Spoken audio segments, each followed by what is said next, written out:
Top quality और consistent performance के लिए सिर्फ सिल्वर पंप्स एंड मोटर्स, नाम याद रखना। તો રાજ્ય સરકારના કર્મચારીઓને આજે મોટી ભેટ મળી શકે છે। સરકારી કર્મચારીઓની નવરાત્રી અને દિવાળી સુધરે તેવી શક્યતાઓ છે। કેબિનેટ બેઠક બાદ ખેડૂત અને કર્મચારી લક્ષી મોટી જાહેરાત થઈ શકે છે।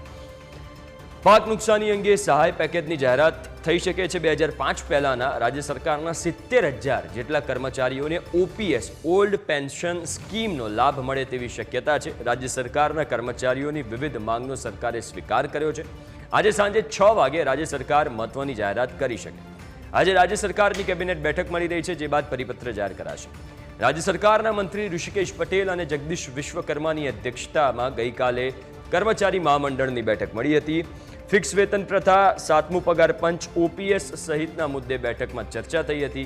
બેઠક બાદ ન્યૂઝ કેપિટલ સાથેની વાતમાં કર્મચારી મહામંડળ પ્રમુખ દિગ્વિજયસિંહ જાડેજાએ કહ્યું કે સરકાર સાથે સકારાત્મક ચર્ચા થઈ છે। અમારા પ્રશ્નોનો અંત આવશે તેવો વિશ્વાસ છે, આ નિવેદન તેમણે આપ્યું। સાથે જ કહ્યું કે 2005 પહેલાના કર્મચારીઓને ઓપીએસમાં સમાવાશે તેવી આશા છે। આ સિવાય કેબિનેટ બેઠકમાં 7મી ઓક્ટોબરના રોજ પીએમ મોદીને ગુજરાતમાં વહીવટી શાસન સંભાળાયાના 23 વર્ષ થઈ રહ્યા છે, તેની ઉજવણી મુદ્દે ચર્ચા થઈ શકે છે।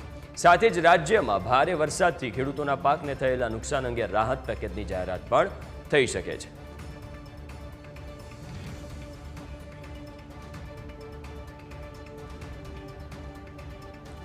તો ગાંધીનગરથી આપણી સાથે સંવાદદાતા મલ્હાર જોડાઈ ગયા છે। મલ્હાર, આજે કેબિનેટની બેઠક મળવાની છે, આ બેઠકમાં કયા કયા મુદ્દે ચર્ચા થઈ શકે છે અને શું દિવાળી અને નવરાત્રી પહેલા સરકારી કર્મચારીઓને મોટી ભેટ મળવાની છે?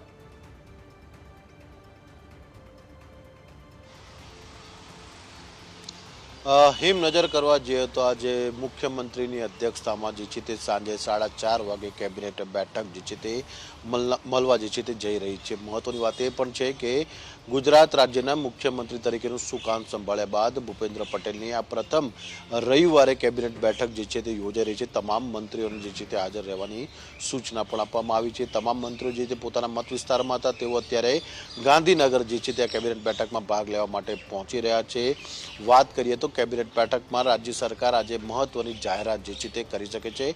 ખાસ કરીને સરકારી કર્મચારીઓના જે પડતર પ્રશ્નો છેલ્લા કેટલાય વર્ષોથી જે ચાલી રહ્યા હતા તેને લઈને ગઈકાલે સમી સાંજે જે છે તે ઋષિકેશ પટેલ અને જગદીશ વિશ્વકર્માની અધ્યક્ષતામાં જે કર્મચારી મહામંડળના અલગ અલગ આગેવાનો સાથેની જે બેઠક થઈ હતી, આ બેઠકની અંદર રાજ્ય સરકારે જે છે તે હકારાત્મક અભિગમ દાખવ્યો હતો। ઉપરાંત રાજ્યના ચીફ સેક્રેટરી પણ આ બેઠકની અંદર ઉપસ્થિત રહ્યા હતા અને આજે કેબિનેટ બેઠકની અંદર તેનો ડ્રાફ્ટ જે છે તે રજૂ કરવામાં આવશે અને ડ્રાફ્ટ રજૂ થયા બાદ મુખ્યમંત્રી અને અન્ય મંત્રીઓને જે છે આ સમગ્ર મામલે જાણકારી આપવામાં આવશે અને ત્યારબાદ મુખ્યમંત્રીની સંમતિથી સરકારી કર્મચારીઓની જે પડતર માંગણીઓ છે તેનો પરિપત્ર જે છે તે આજે મોડી સાંજ સુધી સત્તાવાર રીતે જાહેર થઈ શકે છે। એટલે કે હિમ કહી શકાય કે સીધી રીતે કે જે સરકારી કર્મચારીઓના જે 10 માંગો છે, 10 માંગોમાંથી કેટલી માંગો ઉપર સરકારે સંમતિ દર્શાવી છે તે આજે મોડી સાંજ સુધી ખ્યાલ આવી જશે। એટલે કે દિવાળી અને નવરાત્રી સરકારી કર્મચારીઓ માટે જે છે તે ખૂબ જ મહત્વની નીવડી શકે તે પ્રકારના સંકેત જે છે તે ગઈકાલથી જ રાજ્ય સરકારે આપી દીધા હતા।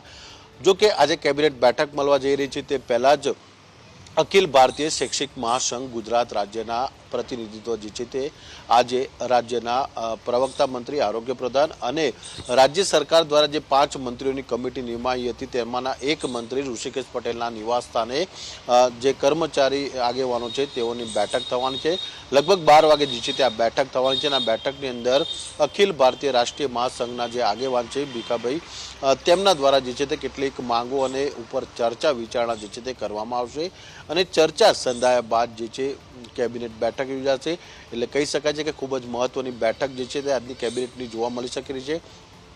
આ ઉપરાંત હિમ નજર કરીએ તો જે રીતે દેશના વડાપ્રધાન નરેન્દ્ર મોદી ગુજરાત રાજ્યના તત્કાલીન મુખ્યમંત્રી હતા, એટલે કે 7મી ઓગસ્ટના રોજ તેઓએ ગુજરાતનું વહીવટી સુકાન સંભાળ્યું હતું। તેને લગભગ 23 વર્ષ જેટલો સમય જે છે તે આગામી 7મી ઓક્ટોબરે થવા જઈ રહ્યો છે। એટલે કે તેની ઉજવણી રાજ્યમાં કઈ રીતે કરવી તેને લઈને આજની કેબિનેટ બેઠકની અંદર જે છે તે નક્કી કરવામાં આવશે।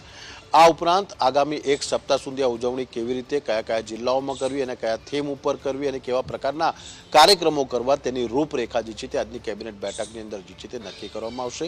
આ ઉપરાંત કૃષિને લઈ જો વાત કરીએ તો રાજ્ય સરકાર દિવાળી અને નવરાત્રીના તહેવારમાં પણ ખેડૂતોને ખુશ કરવાના મૂડમાં હોય તેવું જોવા મળી રહ્યું છે. તાજેતરમાં રાજ્યમાં જે રીતે ભારેથી અતિ ભારે વરસાદ થયો હતો, મધ્ય ગુજરાત, દક્ષિણ ગુજરાત અને સૌરાષ્ટ્ર પંથકમાં ભારે વરસાદના કારણે ખેડૂતોના ઊભા પાકને જે નુકસાન થયું હતું, કેન્દ્રની ટીમ પણ આવી હતી, સર્વે થયો હતો. સર્વેનો રિપોર્ટ પણ જે છે તે કેન્દ્ર સરકારને સોંપવામાં આવ્યો હતો. કેન્દ્ર સરકારે પણ એસડીઆરએફના ધારાધોરણ પ્રમાણે અને એનડીઆરએફના રાહત ફંડમાંથી જે છે તે સરકારને રકમ જે છે 650 કરોડની જે છે તે ચૂકવી હતી. પરંતુ હવે ગુજરાત સરકારે પણ જે છે તે સર્વે કરાવ્યો હતો. કૃષિ વિભાગના અધિકારીઓ પાસેથી લગભગ 700 જેટલી ટીમો જે છે તે આ સર્વેમાં જોડાયા હતા. રિપોર્ટ જે છે તે કૃષિ મંત્રીને સોંપાયો હતો. કૃષિ મંત્રીએ જે છે તે મુખ્યમંત્રી સાથે પરામર્શ કર્યો હતો, નાણાં વિભાગ સાથે પણ પરામર્શ કર્યો હતો. એટલે કે હવે આ રકમ જે છે તે એટલે કે સહાયની જે વાત છે તે સહાય આપવામાં આવે તે પ્રકારની પણ આજની કેબિનેટ બેઠકની અંદર ચર્ચા થશે અને તેની પણ જાહેરાત થાય તેવી શક્યતા છે. બિલકુલ, આભાર મલ્હાર, વિગતો આપવા